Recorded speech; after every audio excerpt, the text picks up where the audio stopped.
Your podcast is a powerful tool that serves your audience and your business. But how do you manage it all, bring in new listeners, and convert those listeners into customers? That's what this show is all about. Welcome to Podcasting for Educators. I'm Sarah Whitaker, classroom teacher turned podcast manager, and I'm here to help you get the most out of your show, all while making an impact on other educators. Well, hello, and welcome back to another episode of Podcasting for Educators. Thank you for being here today. Last week, I shared some trends that I've seen with podcast downloads over the last several months, and I gave some explanation for why your downloads might be down compared to years past if you're somebody who's had a podcast for a few years now. Seeing downloads stay stagnant or even decreasing at times is not fun.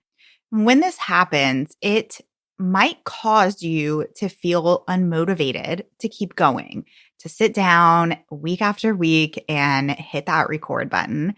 Or maybe you have other reasons for being unmotivated. Maybe it's just because life feels extra busy, or you just had a baby. I can relate to that one.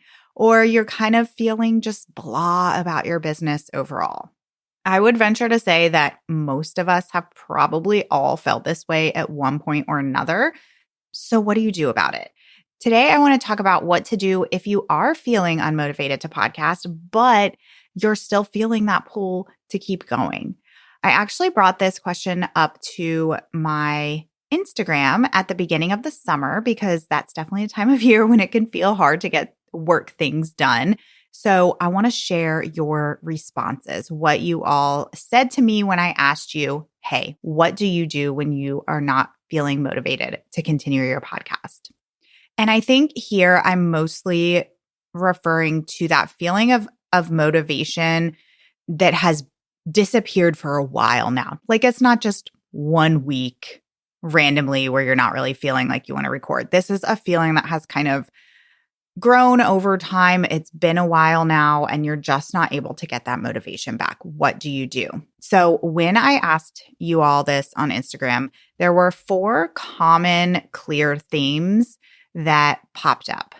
The first big solution that came up in your responses was that if you're feeling unmotivated, that you might need to get a little more clear on your plan and the direction of your show. So one reason that you might not be feeling that motivation right now is because you're lacking a little bit of direction.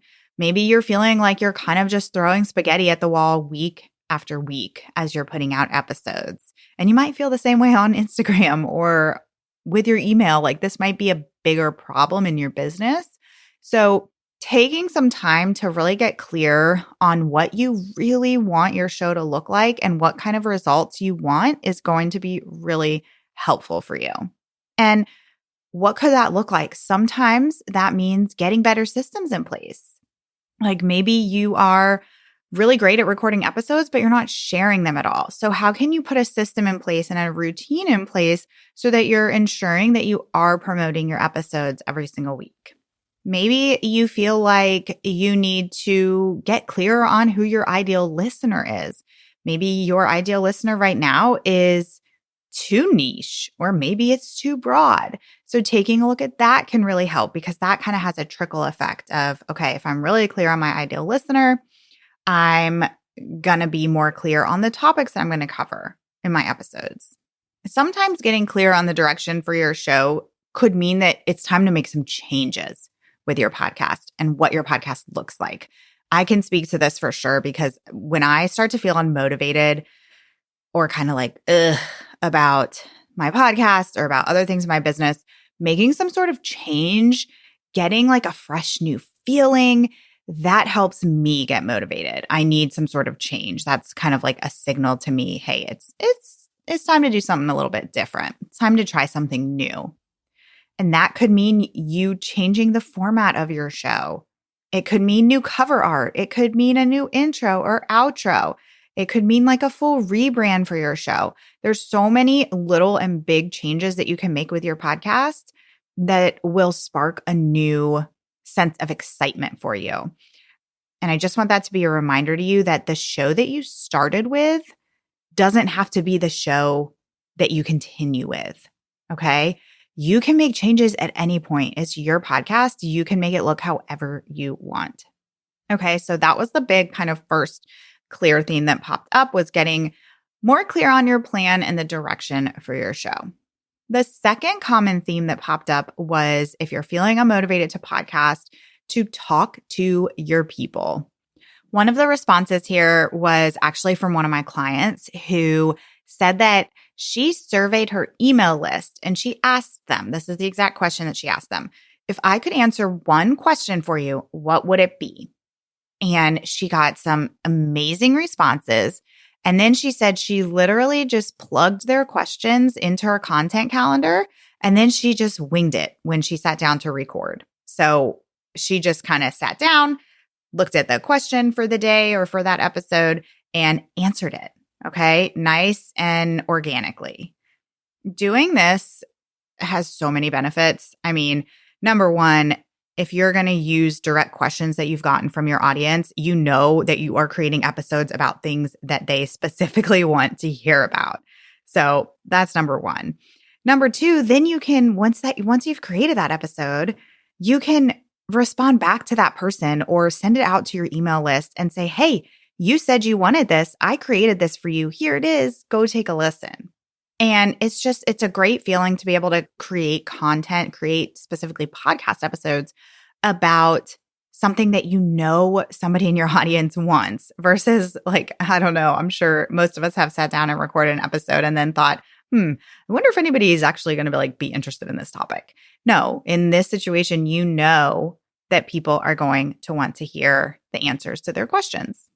Similarly, somebody else had responded on Instagram saying that when they feel unmotivated, they like to talk to a friend who is doing the job that this person is trying to help. So, for example, if you are speaking to elementary teachers on your podcast, or you're speaking to coaches on your podcast, or you're speaking to SLPs on your podcast, whoever it is, talking to somebody that you actually know in real life and getting a feel for what they're struggling with at that time, that can be a really good motivator. Because again, back to what this person said, I didn't share their full response before I started rambling on, but she said, I talked to a friend who's doing the job I'm trying to help and listen to their problems.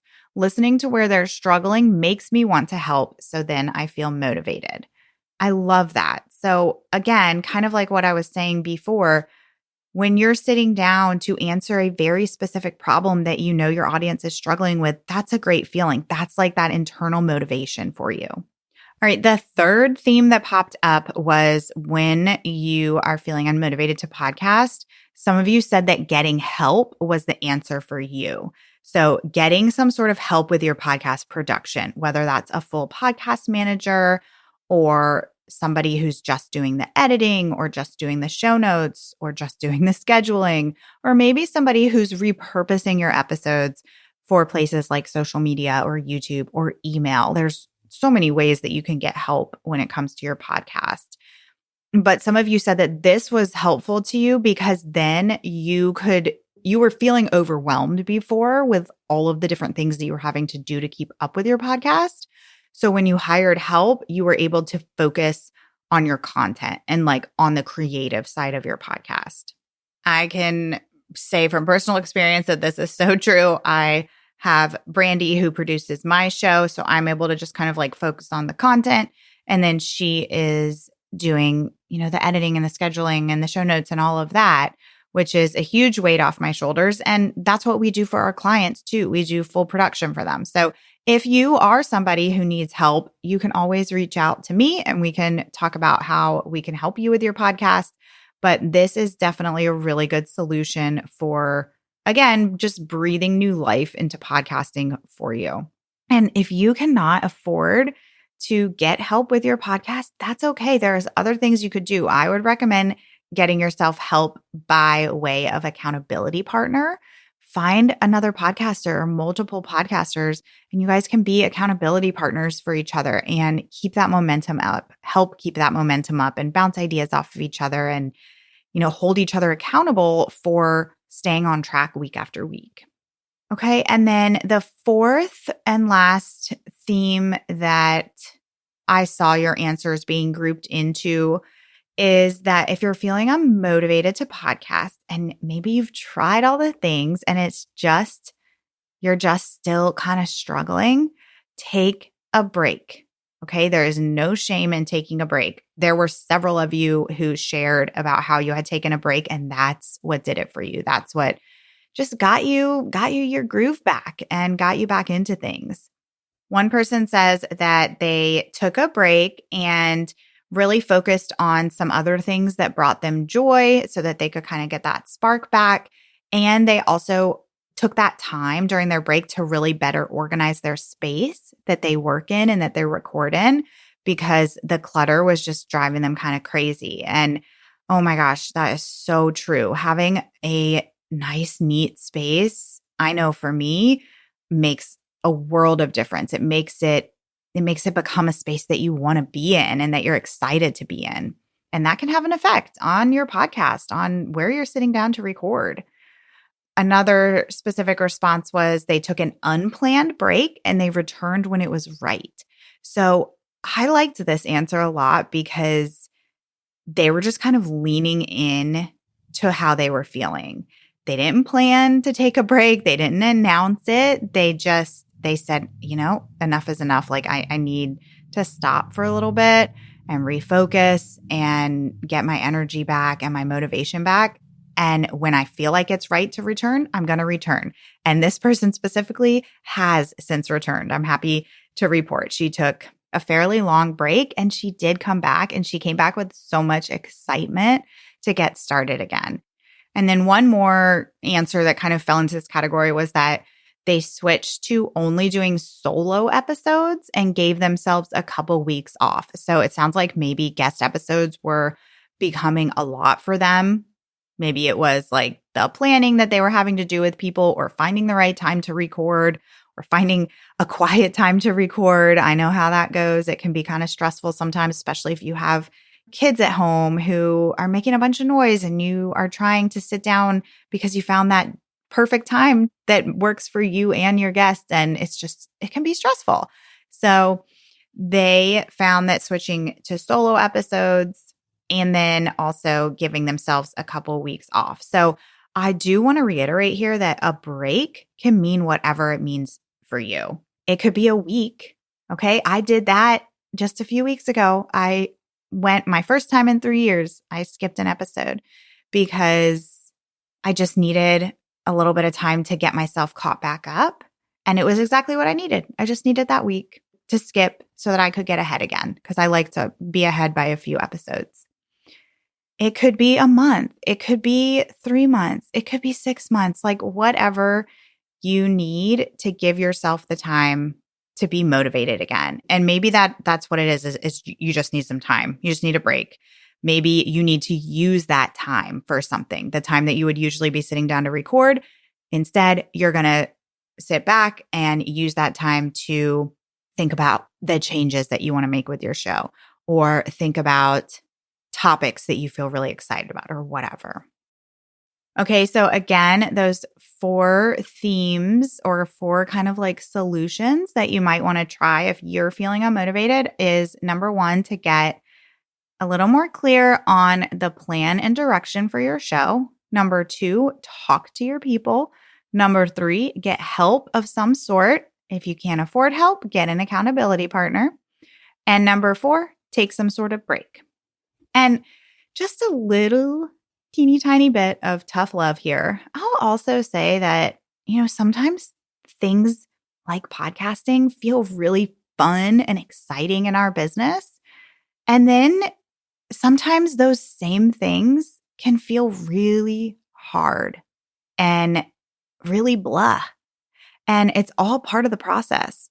Like that's just life sometimes.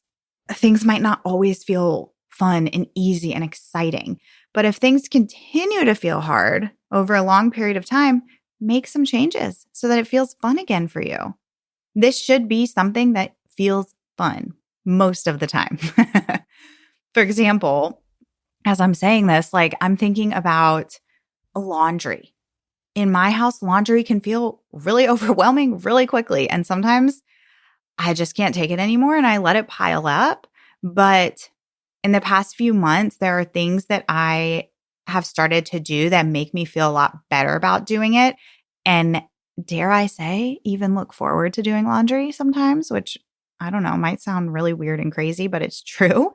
So, number one, I love to either listen to a podcast or watch a Netflix show while I'm doing my laundry, while I'm doing all the folding. Another big thing that really has helped is that my husband redid our laundry room because we didn't really have a place to like sit and fold our clothes in our laundry room because it's not super big. So I would always like our guest room turned into our laundry room where basically our clothes would go to die because they would just like pile up in there.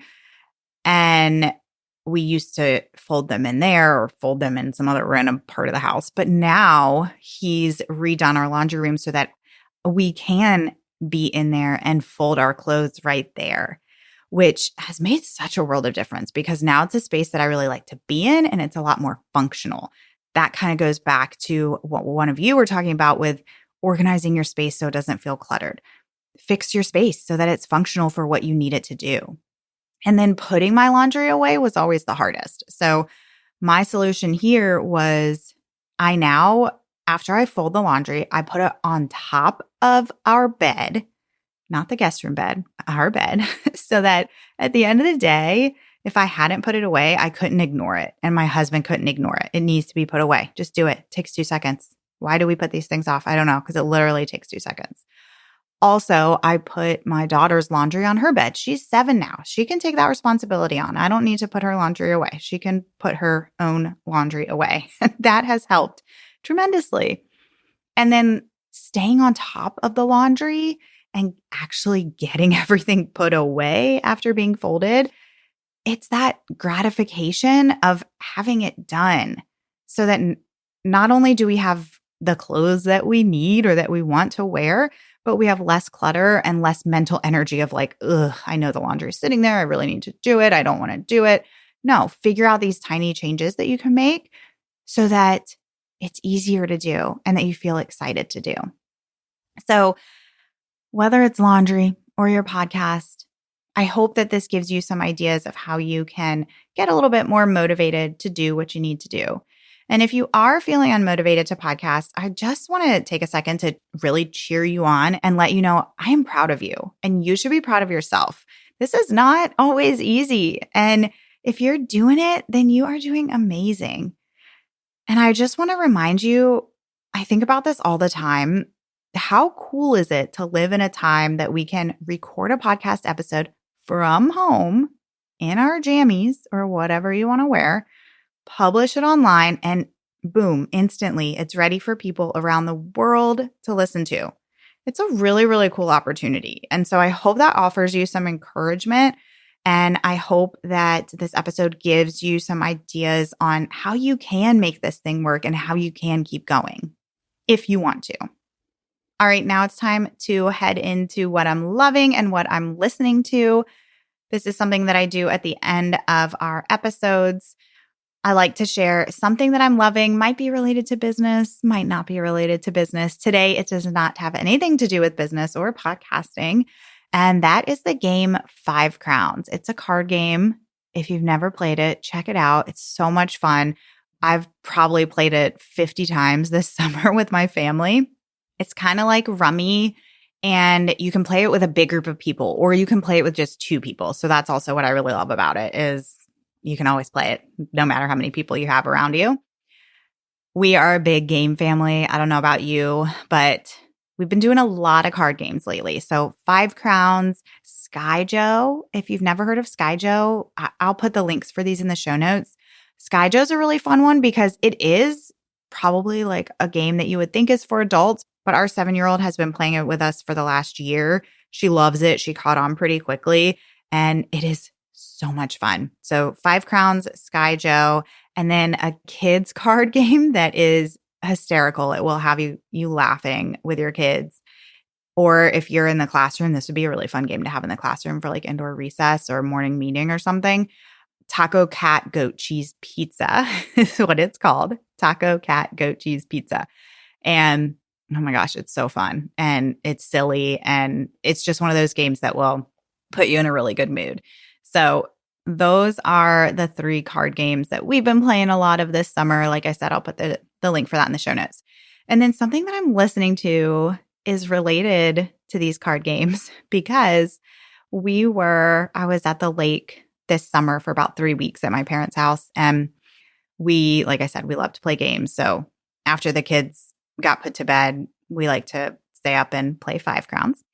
And we also love music. So I put together a little Spotify playlist that I just keep adding to. And I love it because it is like the ultimate mix of so many different random things. So I'll put the link to the playlist if you want to take a listen to it. We put a lot of music that we listened to growing up. So like 80s, 90s, early 2000s. I mean, I'll list out some of the artists so you can really see how random it is. We've got some country music in there, some like, today country music. We've got Van Morrison, Rod Stewart, Patsy Cline, Tracy Chapman, Alanis Morissette, Avril Lavigne, the Dixie Chicks, Tom Petty. Let's see, who else do we have? Jody Messina, so good. Zac Brown Band, Bonnie Raitt, Natalie Imbruglia, No Doubt, Sheryl Crow, Marshall Tucker Band, James Taylor, Wilson Phillips.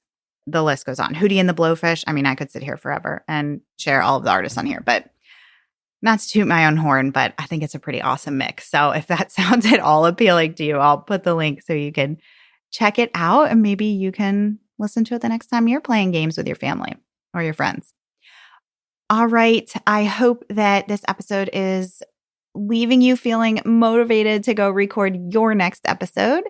And as always, thank you for being here. I'll catch you here next week. Thanks so much for listening to today's episode. To keep this conversation going, connect with me on Instagram at Podcasting for Educators. I'm always looking for an excuse to talk about podcasting. If you're looking for support in launching, managing, or growing your podcast, check out my online course, the Podcasting for Educators Prep School, at podcastingforeducators.com/prep school. I'll see you here next time.